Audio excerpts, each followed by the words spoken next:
How to complete a registration form at PPCC. During the first week of classes, instructors have sole discretion to allow late entries into their course.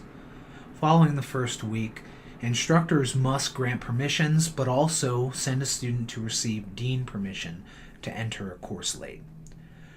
Remember, before allowing a student to enter your course late, you have to ensure that you have enough space for them and that they'll be successful, meaning they haven't missed so much work as to prevent them from being successful.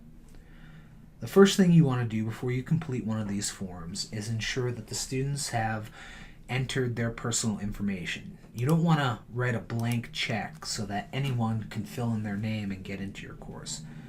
The first thing you'll do is make sure that they have their information included in the student ID section of the form. That includes their S number and their name.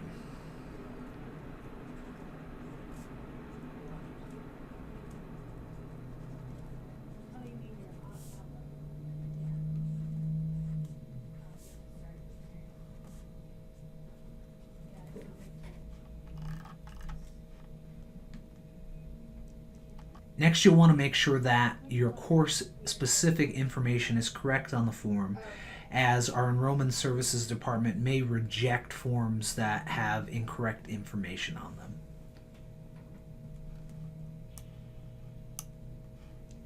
You'll include your course registration number, which is specific to your course,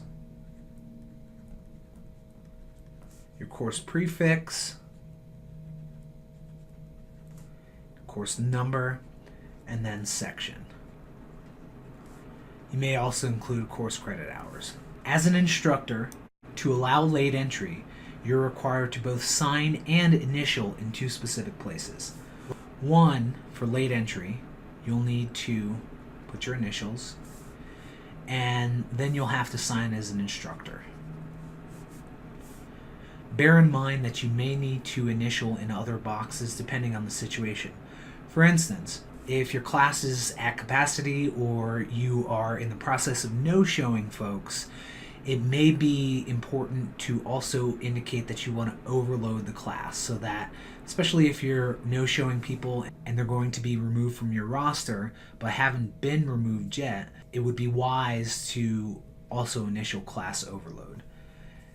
For prerequisite, time conflict, and 19 to 14 credit overloads, please see division staff as we can walk you through that specific process. The last thing we'll ask you to do is to include a note regarding why you're allowing late entry. Now, this doesn't have to be extensive. It really is just making sure that you've thoroughly looked at the situation and ensured that the student can be successful. The last thing we want is for students to be added to a course and they do poorly. A quick note indicating that you've spoken with the student and they're aware of what's expected of them, as well as your signature and date are what we request.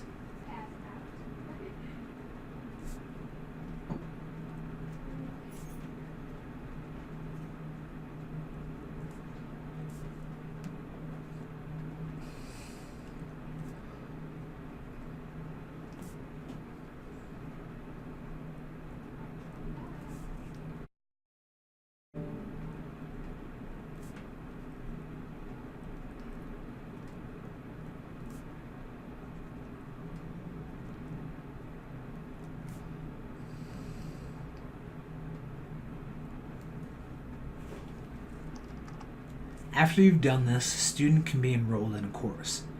Bear in mind, after the first week of semester, students will also be required to receive a dean's signature after you as the instructor have approved. We ask that as instructors you be more detailed in your comments after the first week of classes so that the dean can make a decision based off of your recommendation.